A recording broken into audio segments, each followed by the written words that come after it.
இங்கே தெய்வீக ஒளியால் சூழப்பட்டு மென்மையான நீல மற்றும் தங்க நிறங்களின் அழகியான பிரகாசத்துடன் ஸ்ரீகிருஷ்ணர் நிற்கிறார். அந்த ஒளி அவரது தெய்வீக இருப்பை முழுமையாக வெளிப்படுத்துகிறது. அவர் நுண்ணிய நூல் கொண்ட மஞ்சள் பட்டு வேட்டியை அணிந்துள்ளார்.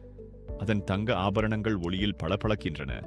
மேலும் பளபளக்கும் நகைகள் மற்றும் மயில் இறகு கொண்ட கிரீடம் அவரது அழகை மேலும் உயர்த்துகிறது. அவரது முகம் அமைதியாகவும் கருணையுடனும் அதிகாரமுடனும் கூடியது. ஞானம் நிறைந்த கண்கள் ஆழமான பார்வையை வழங்குகின்றன. அது பார்வையாளரின் மனதை ஈர்க்கிறது. அவரது நகைகள் ரூபி, எமரால்ட் முத்துக்களால் ஆனவை பளபளக்கின்றன. ஒளியில் உள்நோக்கி பிரதிபலிக்கின்றன. மயிலிறகு கிரீடம் டீல் முதல் இண்டிகோ வரை நிற மாற்றங்களுடன் தெய்வீக அழகை சேர்க்கிறது. பேசும்போது அவரது கைகள் அழகாக சைகை செய்கின்றன. விரல்கள், தமணிகள், புன்குழிகள் தெளிவாக இயங்கி அவரது தெய்வீக இருப்பையும் ஞானத்தையும் வெளிப்படுத்துகின்றன.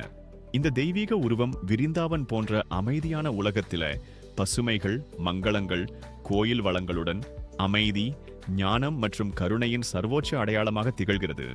ஸ்ரீகிருஷ்ணரின் இந்த விரிவான அழகிய சித்தரிப்பு அவரது தெய்வீக மகிமையின் ஆழமான ஒரு பார்வையை நமக்கு அளித்து மனதில் நிலைத்து நிற்கிறது.